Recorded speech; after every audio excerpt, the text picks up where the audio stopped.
Would you betray the only family you've ever known for someone you just met?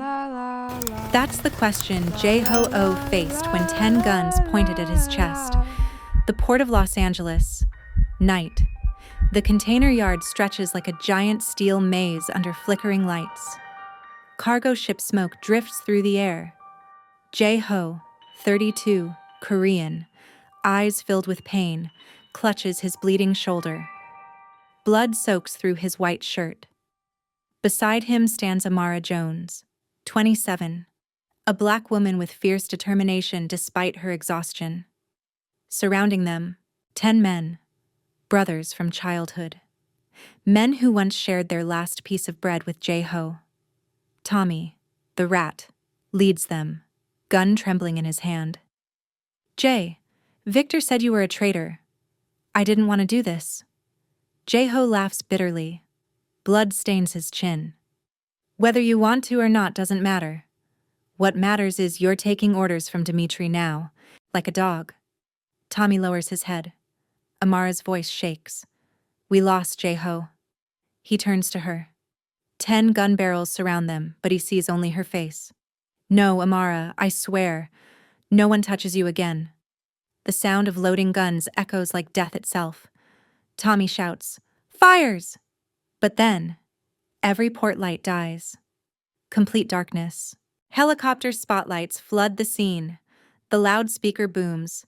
This is Interpol! Drop your weapons! Tommy goes pale. You called Interpol? J-Ho pulls Amara into shadow. His voice cuts like ice. I didn't call them.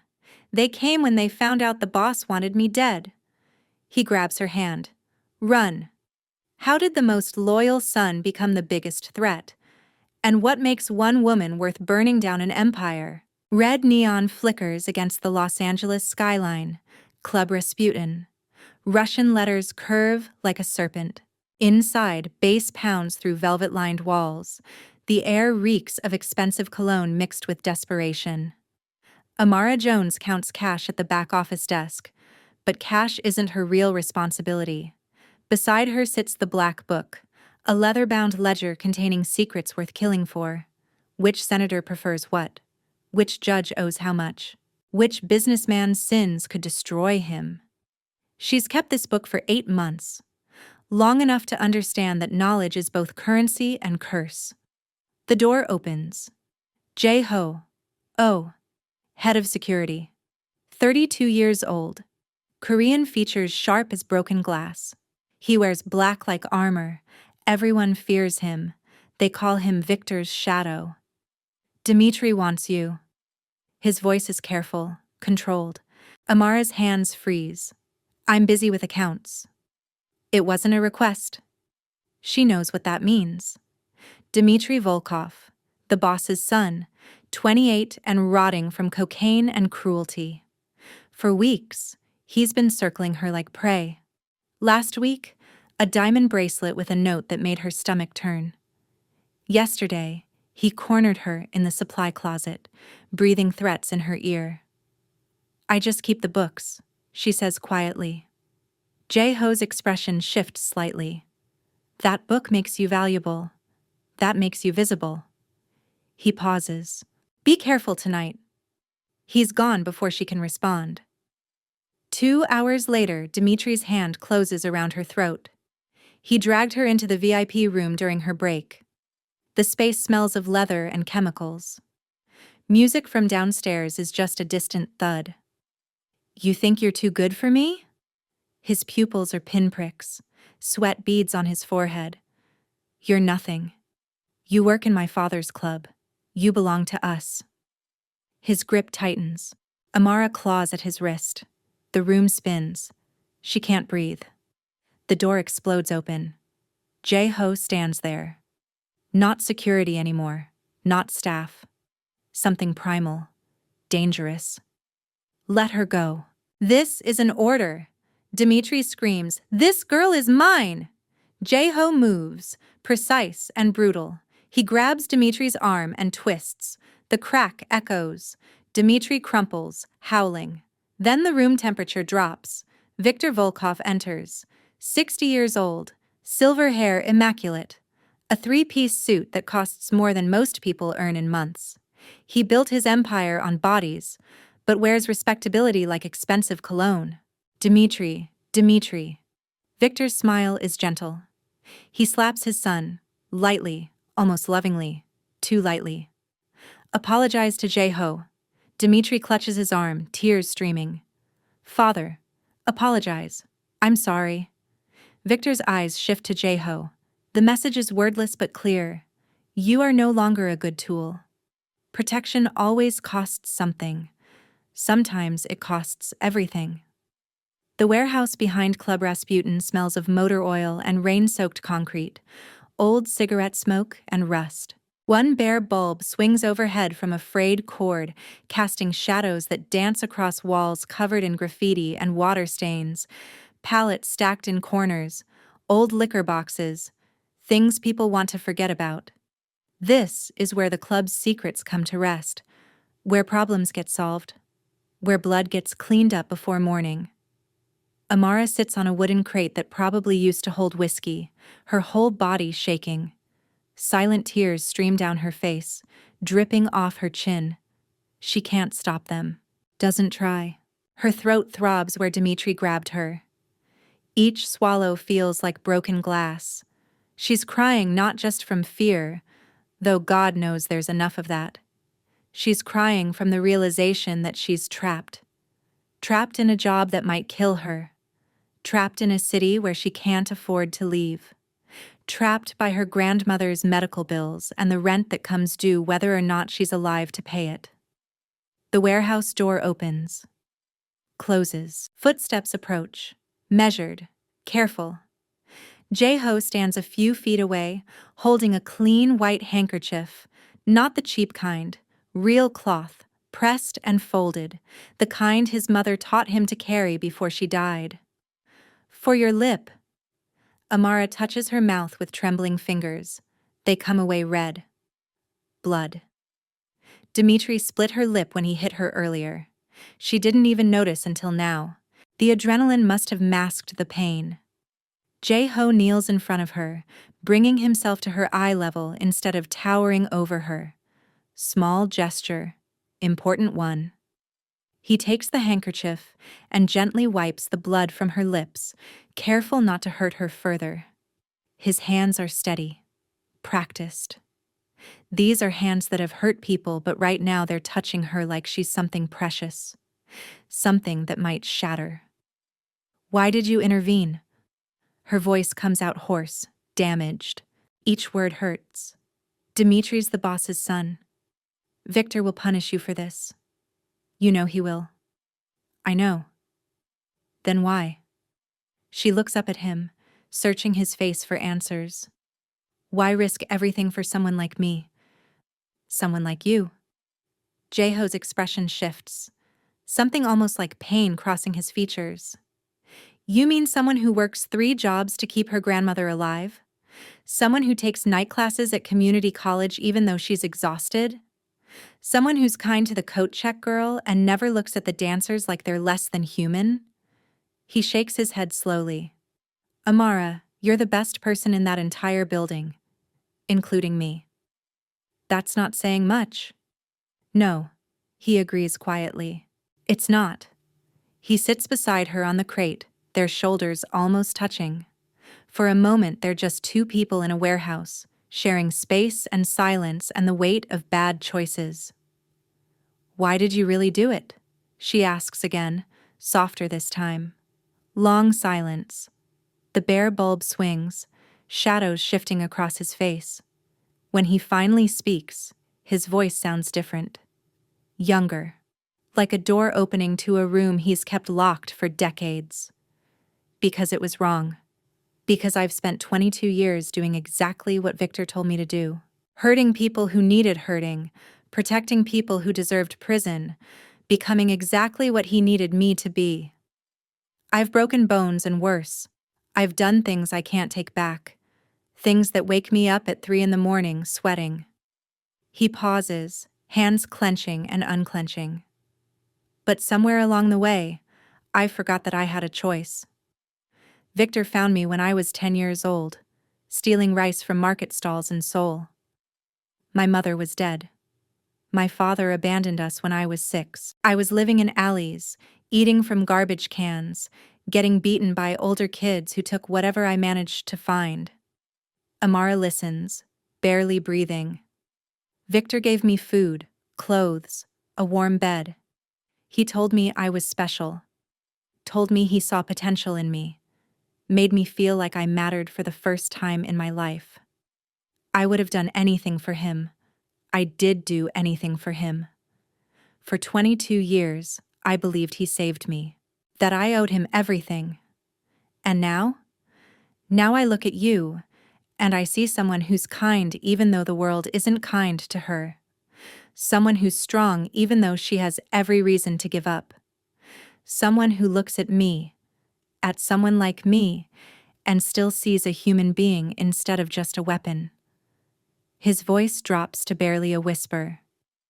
You changed something in me, Amara. You made me remember what it feels like to want to be good. Amara's hands are still shaking, her throat still throbs, her world is still falling apart. But something in her chest loosens slightly at his words. I'm really afraid, Jae-ho. Victor won't let this go. Dimitri will want revenge. I'm not safe here anymore. Maybe I never was. He meets her eyes then, and she sees determination there. Resolve. Neither am I. Victor made that clear tonight. When a tool stops working exactly as expected, you replace it. That's what he's thinking right now. How to replace both of us. What do? We survive, but we can't do it separately anymore. If we want to live through this. He pauses, the words clearly difficult. We have to trust each other. Choose each other over everything else. Over fear. Over safety. Over the devil we know. The words hang between them. Promise and rebellion tangled together. This is the moment true love is kindled. Not in safety or comfort, but in shared danger. In choosing to stand together when standing means becoming a target. Outside the warehouse, heavy footsteps approach. Multiple sets. Men talking in low voices. Jae-ho stands quickly, pulling Amara up with him. Go home, right now. Take the back exit. Don't come back tomorrow. Call in sick. I need this job. My grandmother's medications cost $3,000 a month. Insurance doesn't cover half of it. If I lose this job. Amara. He says her name like prayer, like plea, like everything he can't say out loud. Please. Give me 24 hours to figure something out. I can't protect you if you're here. Victor wants you where he can see you, where Dimitri can get to you. Please. She nods, not trusting her voice. When she stands, their hands brush. Just for a second. Fingers barely touching. But it's enough to make them both aware of the gravity forming between them. Something neither can afford. Something neither can resist. Jae-ho. She pauses at the door. Thank you for seeing me, for believing I'm worth the risk. He doesn't answer, but his eyes say everything his mouth can't. After she leaves, Jae-ho stands alone in the warehouse for a long moment, staring at the handkerchief in his hand. White cloth stained with her blood. He carefully folds it, puts it in his inside jacket pocket, over his heart. Then he pulls out his phone, dials a number he's kept saved for 6 months, but never had the courage to use until now. Agent Miller? It's your source. Something happened tonight. Something that changes everything. We need to move faster than planned. I'll explain, but yes, I understand the risks. I'm ready. When he hangs up, his hand is shaking. For the first time in 22 years, he's making a choice that's entirely his own. Not Victor's. Not survival instinct. His. It's terrifying. It's also the first free thing he's done since he was 10 years old. Sometimes love is a spark that illuminates everything you've been living in darkness. Sometimes it's the match that burns down everything you thought you knew. And sometimes, loving someone means finally loving yourself enough to want to survive. Victor's office occupies the entire third floor of Club Rasputin. It's a throne room disguised as a business office. Persian rugs so expensive you're afraid to step on them. Mahogany desk hand-carved by Italian craftsmen. Windows overlooking the city like a king surveying his kingdom. Imported cigars from Cuba in a humidor that cost more than a car. Leather chairs that smell like power and old money. The walls are covered in photographs. Victor with senators. Victor with judges. Victor with movie stars and business moguls and people whose names appear in Forbes. All of them smiling. All of them complicit. All of them pretending they don't know how Victor made his fortune. One photo shows Victor with a young J-Ho, maybe 12 years old, skinny and scared-looking, standing stiffly in an ill-fitting suit. Victor's hand is on his shoulder. The grip looks possessive, paternal, controlling. J-Ho enters the next morning at 9 sharp. Victor doesn't keep normal hours, but he expects everyone else to. Sit, my boy. Victor gestures to the chair across from his desk, voice warm and welcoming. The smile he uses is the same one from that photo. The one that used to make J-Ho feel chosen, special, saved. Now it just feels like camouflage on a predator. J-Ho sits, keeps his spine straight, his face neutral. Everything Victor taught him about posture and presence, and never showing weakness. Coffee? I just had some brought up. Ethiopian? Single origin. Quite excellent. Victor pours without waiting for an answer, like the choice doesn't matter. Like it never did. Thank you. They sit in silence for a moment. Victor sips his coffee, studies J-Ho over the rim of his cup. Those pale blue eyes miss nothing. They never have. You embarrassed Dimitri last night, Victor says finally, voice still pleasant. Conversational, like they're discussing the weather. He's quite upset. Called me at 4 a.m, crying. $30,000 in hospital bills for a broken arm. The doctor says he'll need physical therapy. He was assaulting staff. I maintained order. Order. Victor nods thoughtfully, setting down his cup with a soft clink. You've always understood order, structure, loyalty. That's why I chose you, J-Ho. Do you remember the day we met? I remember. Tell me. I want to hear you say it. This is a test. Everything with Victor is a test. J-Ho keeps his voice steady. I was 10 years old, stealing rice from a market stall in Seoul. You caught me. Instead of calling the police, you bought me dinner, asked me about my life, my family, where I slept. Then you offered me a choice. Stay on the streets and die, or come with you and live. And you chose life. Smart boy. Victor lights a cigar, the smoke curling between them like questions. I gave you everything, didn't I? Food, education, purpose. I made you my son when you had nothing and no one. I taught you strength, discipline, how to survive in a world that eats weak people alive. The words used to fill J-Ho with gratitude so intense it hurt. Now they feel like chains wrapped in silk ribbons. But lately, Victor continues, his tone shifting almost imperceptibly. You seem distracted. That girl, Amara. She's affecting your judgment, making you soft, making you question. My judgment is sound. I've completed every assignment you've given me for 22 years. Have you? Victor leans back in his leather chair, the springs creaking softly. Because from where I sit, you just chose a cashier over my blood son. Over Dimitri. Over my actual family. That suggests confusion about where your loyalty belongs. About who you really are? J-Ho forces himself to stay calm, to breathe normally. I've been loyal to you for 22 years. I've never questioned your orders. I've done everything you asked, things most people couldn't stomach. I've been your right hand since I was old enough to throw a punch. Yes. Yes, you have. And loyalty is beautiful, J-Ho. It's the foundation of everything we've built together. Victor stands, walks to the window. City sprawls below. Lights and shadows, wealth and poverty, all of it feeding his empire.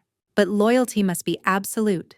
It can't waver, can't question, can't choose some girl over the family that saved you. Victor turns back, and his smile is gone. Just for a moment. Just long enough for J-Ho to see the truth underneath the mask.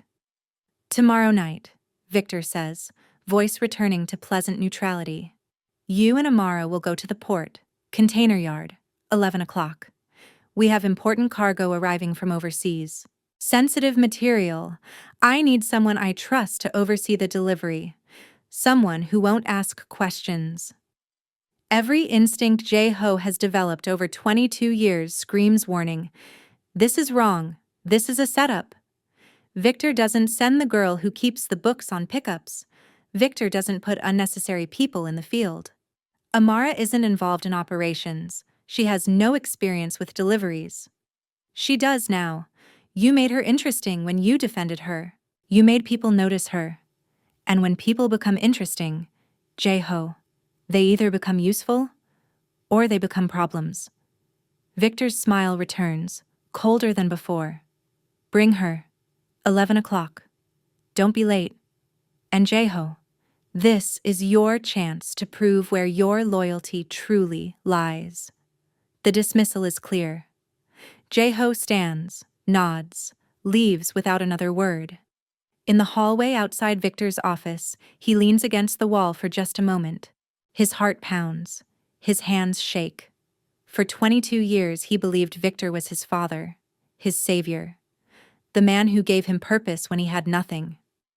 But fathers don't order executions. Fathers don't see their children as tools to be used and discarded. Fathers don't smile while planning your death. That night, J-Ho returns to the warehouse. Empty now. Just him and the shadows and the decisions that will either save him or kill him.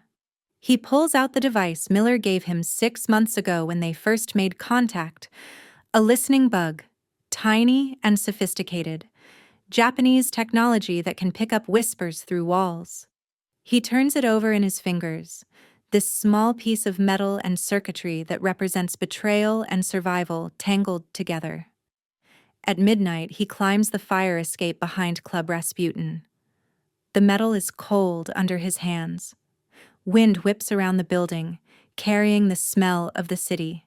Exhaust and ocean salt, and 1,000 private sins. Victor's office window has a loose latch. Security flaw. J-Ho noticed it years ago, but never mentioned it. Some part of him always knew he might need an escape route, might need access when he wasn't supposed to have it. He slips inside. The office is dark except for city light filtering through the windows. He moves quickly, efficiently. Under Victor's desk, behind the antique drawer pull. He plants the bug in 90 seconds flat. 90 seconds that could cost him his life if anyone discovers what he's done. Back in his car 3 blocks away, he sits in darkness and listens through earbuds. Static. Silence. The sound of his own heartbeat in his ears. Then, Victor's voice, muffled but clear. Yes, everything's arranged. Tomorrow night. The port. J-Ho will bring the girl. Tommy's crew will be waiting by container 447. Make it look like gang violence. Messy. Random.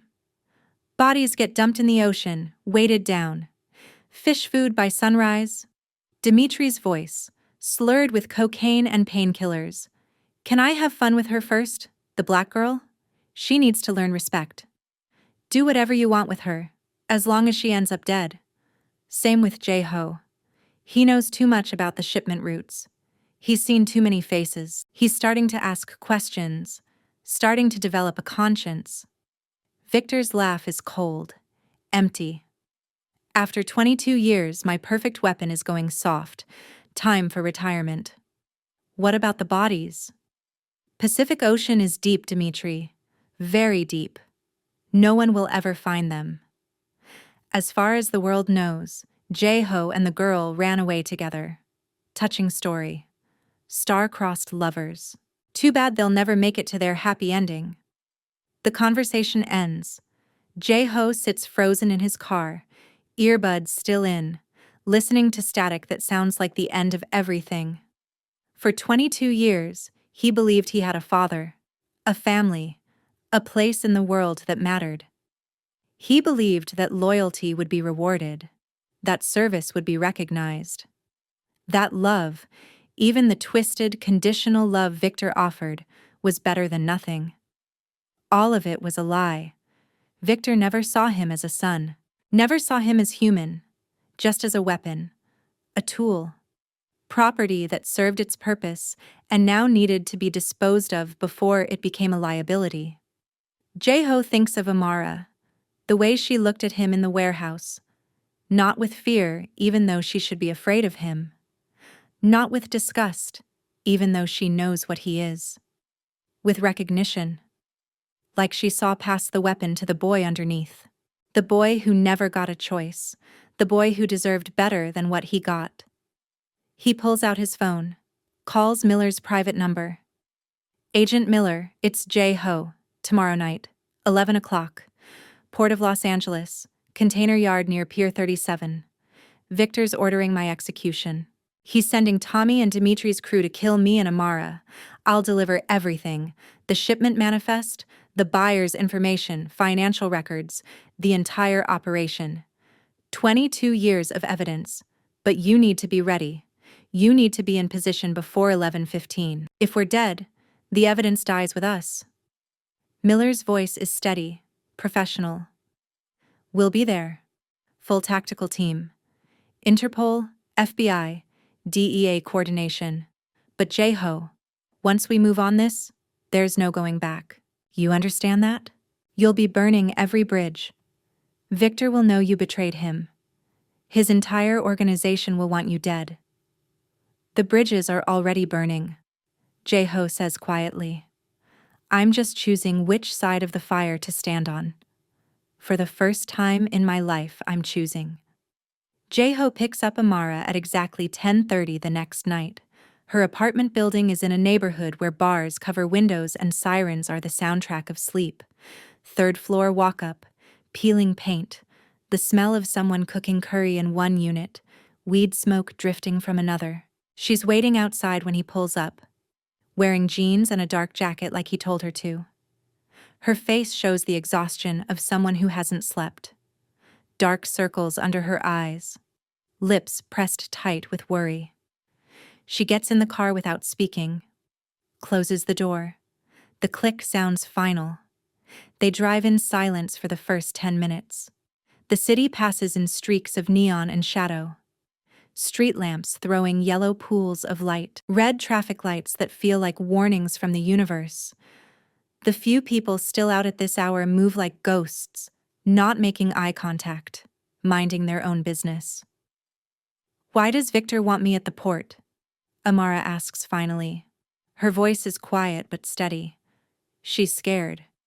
He can hear it in the slight waver. But she's not falling apart. Strong, even now. He doesn't. Jae-ho's knuckles are white on the steering wheel. He wants us both dead. The words land like stones in water. Splash. Ripple. Sink. Amara stares at him. Processes. Her mind is quick. He's always known that. She doesn't waste time with denial or disbelief. You're certain? I heard him give the order. I bugged his office yesterday. Planted a listening device. Heard the whole conversation. Jae-ho's voice is flat, reciting facts to keep emotion at bay. Tommy and Dimitri. They're supposed to kill us tonight and dump our bodies in the ocean. Make it look like gang violence. Make it look like we disappeared. Ran away together, maybe. Star-crossed lovers who couldn't handle the pressure. How romantic, Amara says dryly. Then softer. This is because you saved me. This is because Victor sees people as tools. When tools break or question or develop independent thought, he replaces them. Dimitri's been wanting revenge since I broke his arm. Victor's been looking for an excuse to retire me since I started asking questions about the shipments. You were just the catalyst, the reason he could justify it. I'm sorry. Don't. His voice sharpens, then softens. Don't apologize for being someone worth saving. Don't apologize for being kind and good in a place that eats kind, good people alive. You didn't do anything wrong, Amara. We're in this mess because I finally did something right. Silence fills the car again. The port grows closer. They can see cargo ships now, massive and dark against the night sky. Cranes like sleeping giants. The smell of the ocean gets stronger. Salt and fish and oil. I have a bad feeling, Amara whispers. Like something's crawling under my skin, like the universe is screaming at me to run.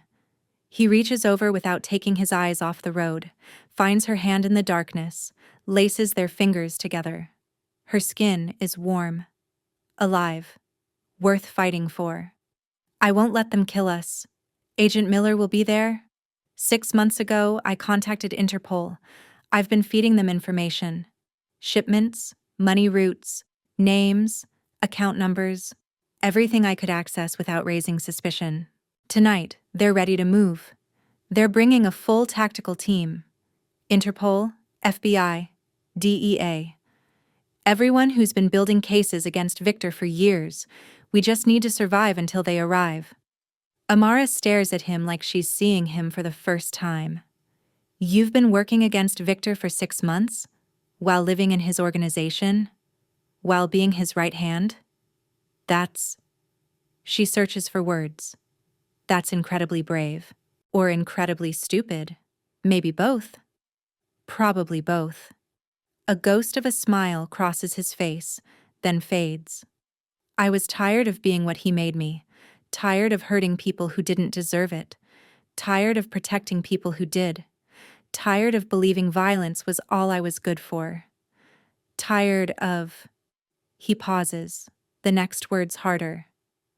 Tired of being alone.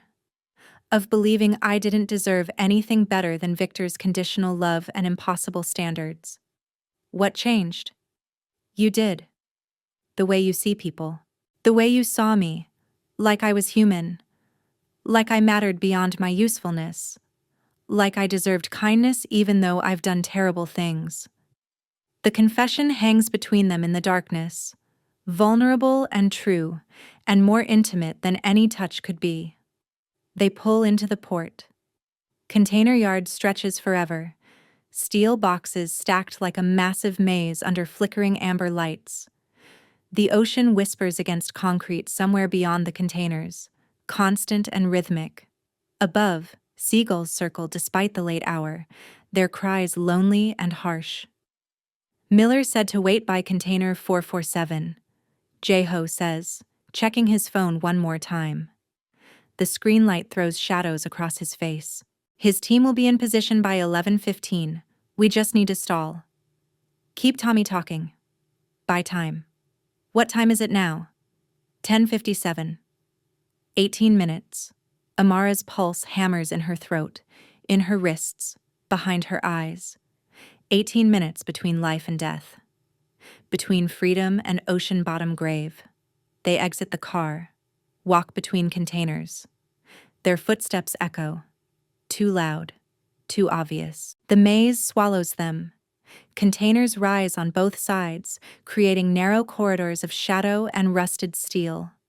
Warning signs in multiple languages, shipping numbers that mean nothing to her. She can hear her own breathing, can hear Jeho's beside her, can hear the distant sound of water lapping against pier supports. Then, footsteps, multiple sets, boot heels on concrete. Closing in from multiple directions like wolves surrounding prey. Tommy steps into view first, emerging from the shadow of a container marked with Chinese characters. 30 years old, thin and nervous looking, with the kind of face that's seen too much too young. He holds a gun in both hands, trying to keep it steady. Failing. Behind him, 9 more men appear. Familiar faces. Street kids Victor rescued over the years. All of them broken in different ways. All of them desperate enough or scared enough or angry enough to point guns at someone they once called brother. "Boss knows you betrayed him," Tommy says. His voice cracks on the last word. Tears shine on his face in the amber light. "Dimitri wants you dead tonight. Victor wants you disappeared. I'm sorry, Jay. I'm so sorry. But I don't have a choice." Rough hands grab Amara from behind. She yelps, caught off guard. They shove her down to the gravel-covered ground, sharp stones cut into her palms, her knees. The pain is bright and immediate. "Don't touch her!" Jay-Ho lunges forward, but 10 guns raise in unison, 10 barrels pointed at his chest. One shot would be fatal. 10 would obliterate him. He freezes. Tommy's eyes are red from crying. "Victor said if we don't do this, he'll kill our families. My sister, she's only 16, Jay. She just started high school. She doesn't know anything about this life. If I don't follow orders, Victor sends people to her school. You know he will. You know what he does to people who disobey. So you'll murder me instead? Murder an innocent woman?" Jay-Ho's voice stays steady despite the blood seeping from his shoulder. Someone already shot him during their approach to the container yard. His white shirt is stained dark. "That's your solution? Kill us to save yourself? You betrayed the family." "Victor isn't family, Tommy." Jay-Ho's voice rises now, passionate and desperate. "He's a warden who convinced us we were guests. A slave master who told us we were lucky to be owned. Look at us. Look at what we've become. 10 grown men, still terrified of one old man. Still jumping when he says jump. Still killing when he says kill. Still believing we owe him something because he fed us when we were starving children." Tommy's gun wavers. Just slightly, but it wavers. "We don't owe him," Jay-Ho continues, pressing the advantage. "We owe ourselves. We owe the children we were, the ones who deserved better than this. Deserved better than being turned into weapons and pointed at each other. Tommy, we used to be brothers. Real brothers. Remember? Remember when we shared that stolen loaf of bread under the overpass, and we promised we'd always look out for each other? For a moment, one fragile, precarious moment, Tommy's face crumbles. Like he might lower the weapon. Like he might remember the boy he used to be, before Victor broke him and rebuilt him into this. Then Dimitri's voice cuts through the darkness like a knife, high with cocaine and anticipation and the particular cruelty of people who've never faced consequences. "Enough talking! I'm bored! Kill them already! Kill them now!" Tommy's expression hardens. Decision made. He raises the gun higher, both hands trying to steady it. The barrel points directly at Jay-Ho's heart. "I'm sorry, brother," Tommy whispers. "So am I," Jay-Ho says, voice breaking. He pulls Amara behind him with his good arm, shielding her with his body. If they're going to die, she'll be last. He can give her that much. Maybe Miller will arrive in time to save her. Maybe. Sometimes the people who save you become the people you must betray to survive. Sometimes love means standing between someone and death even when you know it won't be enough. And sometimes courage looks like facing the end with dignity. If this story is touching your heart, let me know in the comments. Sometimes we all need to know we're not alone, Tommy shouts, voice cracking with anguish. Fires! 10 fingers squeeze 10 triggers. But at that exact moment, every light in the port dies. Complete darkness swallows them whole, so sudden and total it's like being buried alive. Amber lights, safety lights, ship's running lights, all of it gone in an instant. Someone screams in confusion. Then, helicopter spotlights, blinding white beams cutting through the night like the wrath of God. The sound of rotor blades drowns out everything else. a mechanical thunder that shakes the air itself. The loudspeaker booms, amplified voice mechanical and absolute. "This is Interpol. Drop your weapons. You are surrounded. This is your only warning." Tommy's face drains of all color, from determined to terrified in a heartbeat. You actually called Interpol? You called the cops on your own people?" Jae-ho pulls Amara into the shadow between containers, his voice cutting like ice through the chaos. "I didn't call them, Tommy. They came when they found out the boss wanted me dead. They've been watching Victor for years. Tonight they finally had enough evidence to move." He grabs her hand tight enough to bruise, to anchor, to promise. "Run. Now. Don't look back." They run. Behind them, chaos erupts like a bomb detonating. Shouting in multiple languages, gunfire echoing off steel containers, the sharp crack of pistols mixing with the deeper boom of tactical rifles. Boots pounding concrete. The helicopters roar overhead. Orders being screamed. People crying out in pain or fear or rage. Jae-ho's shoulder wound bleeds worse with every movement. The white shirt is completely dark now, soaked through. He stumbles, catching himself against a container. The metal is cold and rough under his palm. Amara catches him before he falls, her arm around his waist, taking some of his weight. "Leave me," he gasps. "Run. Save yourself. I'm slowing you down." "Absolutely not. Amara, I'm shot. I'm bleeding out. You need to—" "I didn't survive Dimitri's assault and Victor's threats to lose you now. Stop arguing and move. We're getting out of this together or not at all."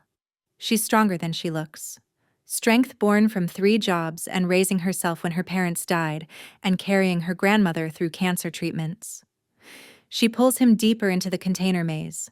They hear Interpol agents shouting commands. More gunfire. Closer now. A ricochet pings off metal somewhere to their left. They turn a corner and nearly collide with a man. Russian accent, scar bisecting his left cheek from temple to jaw.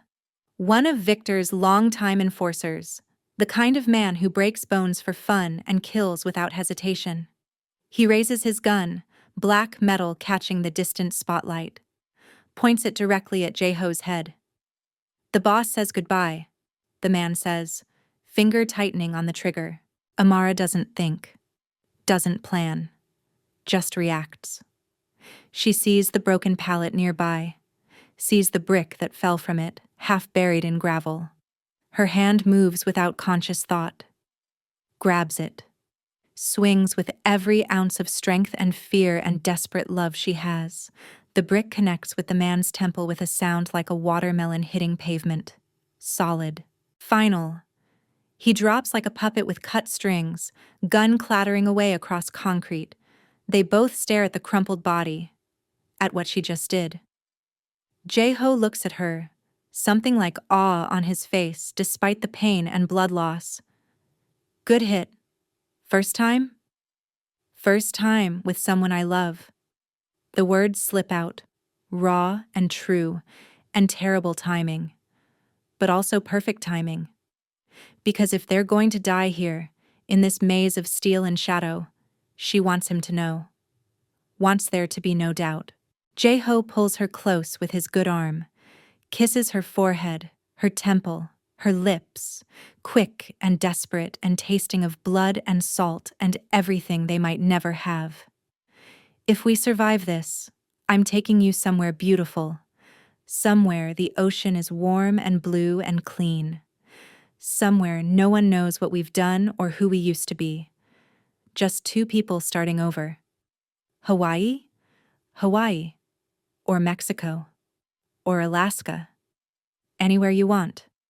I'll learn to be normal. I'll learn to sleep without violence in my dreams. I'll learn how to love someone without thinking I'll destroy them. You already know how," she says, touching his face gently. "You saved me. That's love. Everything else is just details." Behind them, closer now, Tommy's voice. "Jae-ho, please! They're shooting everyone! Help me, please!" They turn. Tommy's on the ground 20 feet away, surrounded by tactical agents in black gear. He's crying, hands raised, gun discarded. Blood streams from his nose where someone hit him with a rifle butt. For a moment, one long, painful moment, J-Ho sees the boy Tommy used to be, not the broken man who pointed a gun at him, but the 10-year-old who shared his last piece of bread, who kept watch while J-Ho slept under bridges, who sang silly songs to make him laugh when everything was terrible. The boy who deserved better than what Victor made him. "I'm sorry," J-Ho says quietly. Not to Tommy now, to the boy Tommy was. To all the boys they were. Before violence became their language, they disappear into shadow, leaving Tommy to his choices and consequences. The port has become a war zone. Gunfire still echoes, but less frequently now. Most of Victor's men are surrendering or already in custody. The Interpol helicopters circle like mechanical angels, spotlights tracking runners. Agent Miller finds them behind container 522, both of them breathing hard, J-Ho leaning heavily against Amara. Miller is 42 years old, ex-FBI, now Interpol coordinator. Salt and pepper hair cut military short, kind eyes that have seen too much but refuse to become cruel. He's been building cases against Victor's organization for 3 years, watching good people get destroyed while his hands were tied by lack of evidence. "J-Ho, you all right?" "Shoulder. Not critical. Went straight through, I think. Ambulance is outside the perimeter. We've got 11 of Victor's men in custody. 2 wounded, 1 critical. But Victor himself is on his yacht." Marina del Rey, 60th birthday party. Probably surrounded by senators and judges and people who'll swear he's never committed a crime in his life. J-Ho pulls a USB drive from his inside jacket pocket with his good hand. Blood smeared but intact. Everything you need. Financial records spanning 15 years, every account, every shell company, every property purchased with blood money. Witness testimony I recorded secretly. People who worked for Victor and wanted out but were too scared. Video footage of murders Victor ordered. Audio recordings of him discussing criminal operations, including tonight's execution order. Miller takes the drive like it's the Holy Grail. This is everything. This will take him down. Finally. It has to. Because if it doesn't, if he somehow walks away from this, he'll hunt everyone I ever cared about. He'll burn the entire city down to find me and Amara. Victor doesn't forgive. He doesn't forget. He just destroys. Miller looks at Amara, taking in her torn clothes, her bruised face, the fierce determination in her eyes. "You're incredibly brave. Most people would have abandoned him when they found out what he was." "I did run," she says, still holding J-Ho upright. "Just not away from him. Running toward something, toward someone, takes more courage than running from danger ever could. Besides, he's not what he was. He's what he's choosing to become. That's what matters." Miller nods slowly. Understanding. Respect. "Get to the ambulance. Get that shoulder treated. We'll handle the rest. And J-Ho? Victor won't see sunrise as a free man. You have my word." As they walk toward the port exit, leaning on each other, Amara whispers, "Is it really over?" "Not quite yet," J-Ho says, "but soon. Very soon." Behind them, the port blazes with lights, red and blue from police cars, white from helicopters, yellow from emergency vehicles. The empire Victor built over 40 years is crumbling in one night. And 2 people who were supposed to die here walk away into the light. The Volkov yacht floats in Marina del Rey like a floating palace. Crystal chandeliers catch moonlight. A string quartet plays Vivaldi. Champagne flows. The wealthy and powerful mingle. Senators, judges, business moguls. People who take Victor's money and ignore its source. Victor Volkov's 60th birthday. He stands on the upper deck, tuxedo perfect, silver hair gleaming, king of his world, untouchable. He raises his glass. Everyone falls silent. To the empire that lasts forever. His voice carries across the water, confident, absolute. Glasses clink. The crowd applauds. Someone starts singing in Russian. The lights die. Complete darkness except for the city glow on the horizon. Confused murmurs ripple through the crowd. Emergency lighting kicks in. Red, blood-colored. Agent Miller walks up the gangway. Behind him, a dozen Interpol agents in tactical gear. Behind them, FBI, DEA, IRS, every agency that's been waiting. Miller's footsteps echo on the teak deck. "Victor Volkov," he says, voice calm and clear. "You're under arrest." The crowd freezes. Victor's smile remains. He looks almost amused. "Agent Miller, I don't recall inviting law enforcement to my celebration. I brought my own invitation." "On what charges?" "Racketeering, money laundering, human trafficking, murder, conspiracy, obstruction of justice. I can continue. I have 17 more." Victor's smile widens. Predatory. "You have no evidence. You've tried for years. You have nothing." Miller reaches into his jacket, pulls out the USB drive, places it on the nearest table, between champagne glasses and caviar. "Your son," Miller says quietly. "Your adopted son," says hello. For the first time in 60 years, Victor's composure fractures. His face pales. "J-Ho. Every conversation, every order, every murder you commanded. 22 years of evidence. He recorded everything. The bug he planted in your office caught your order to execute him. Along with Amara Jones, along with anyone who knew too much." Miller nods to his team. "Take him." They move. Victor doesn't resist. But as they handcuff him in front of 300 guests, he looks directly at the nearest security camera, the one he knows J-Ho is watching from. His expression speaks volumes. "You were supposed to be mine. You were supposed to be loyal forever. You—" Victor's voice shakes with rage and something else. Betrayal, perhaps. Adopted son. The team leads him down the gangway. Guests stare. Some film with their phones. By morning, the footage will be everywhere. Victor Volkov, the untouchable king, arrested at his own birthday party. In a safe house across the city, J-Ho watches the arrest on a laptop. His shoulder is properly bandaged now. Amara sits beside him on a worn couch, holding his hand. When Victor disappears from view, J-Ho closes the laptop. "It's over," Amara whispers. "It's over," he echoes. The words feel strange. For 22 years, his life was Victor. Orders and violence and conditional love. Now there's just space, possibility. He doesn't cry. He doesn't celebrate. He simply breathes without the weight that's crushed him for decades. 3 months later, Hawaii. A small rental house near Waimea Bay. Wood porch painted white. The sound of waves constant and gentle. Amara makes coffee in the kitchen. Real coffee from a local roaster. Morning sun turns everything golden. She's gained healthy weight. Her face looks younger, less haunted. J-Ho steps outside onto the porch. His shoulder healed, leaving a scar he touches sometimes without thinking. His eyes are clearer. The nightmares are fading. Slowly, with setbacks, but fading.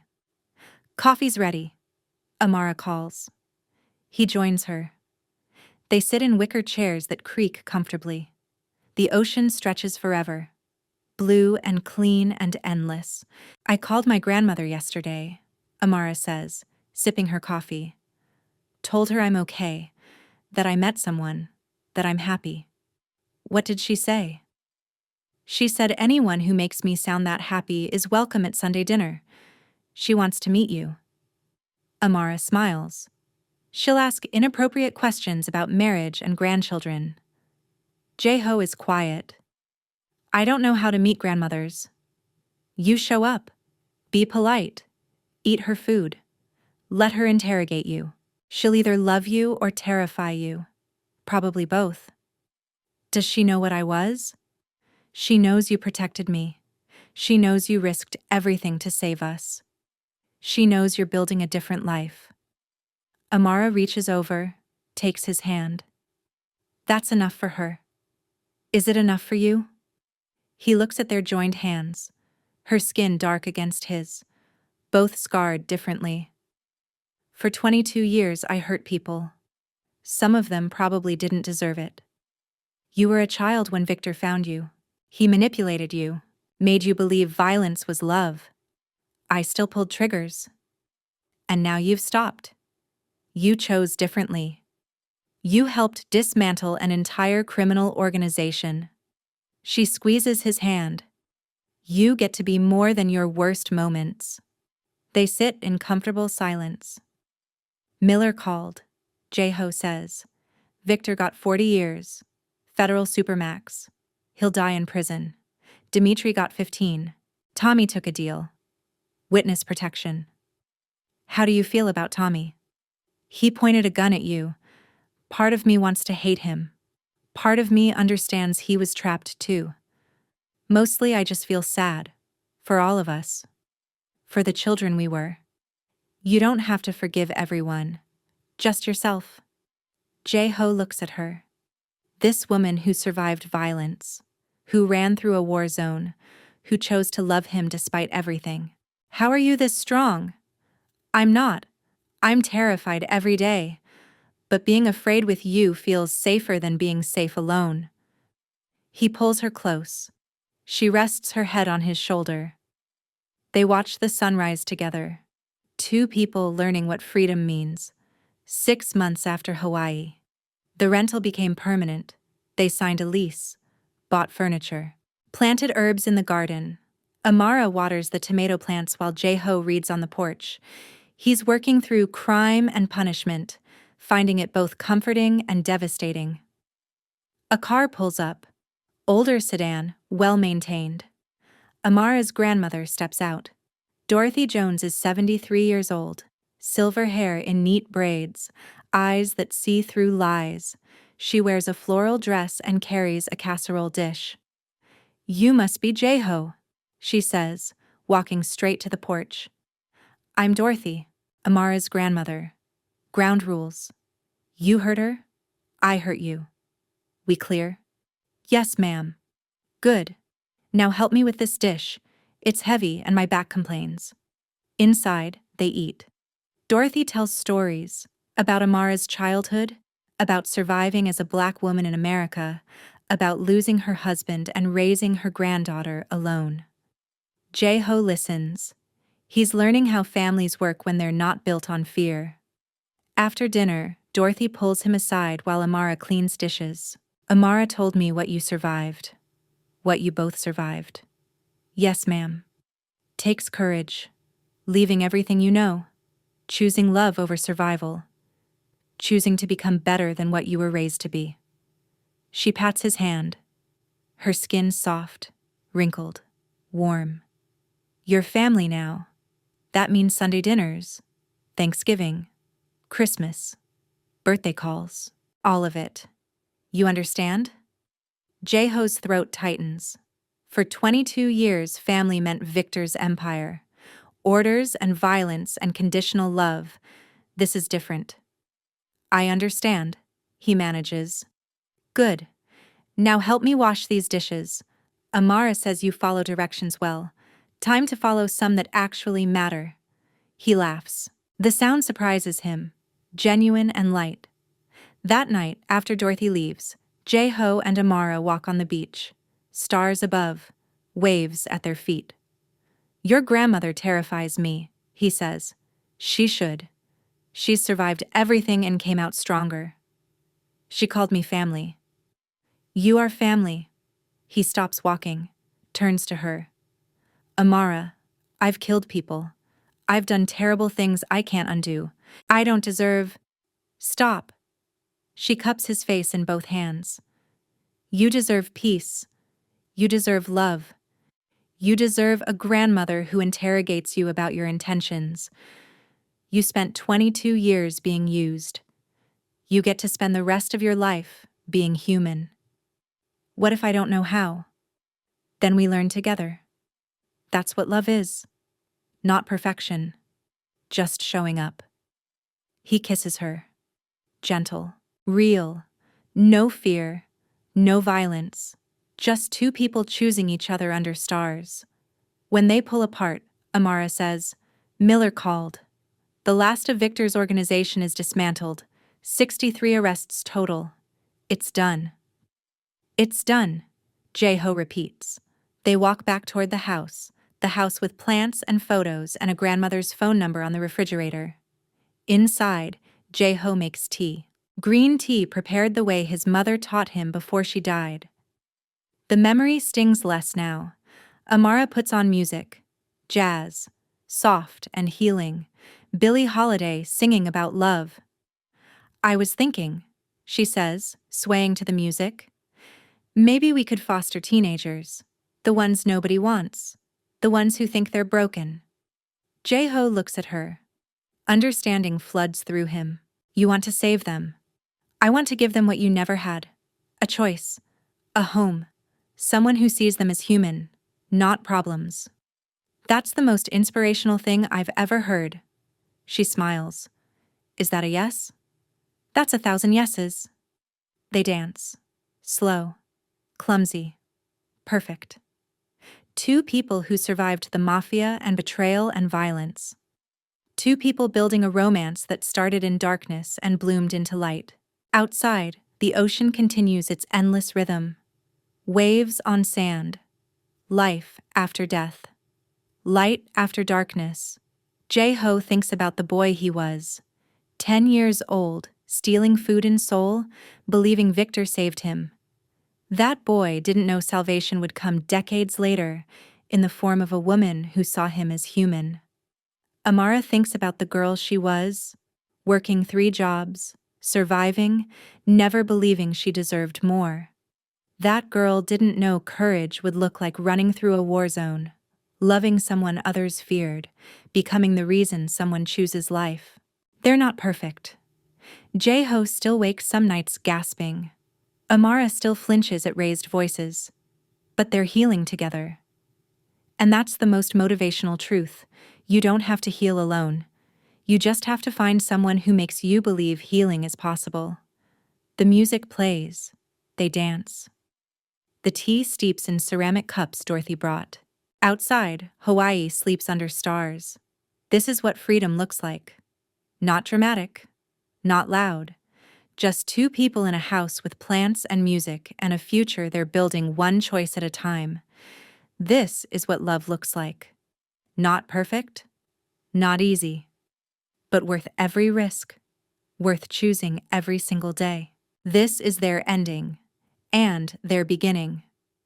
Because some stories don't end with happily ever after. Some stories end with, we're still choosing each other. And that's the truest romance of all.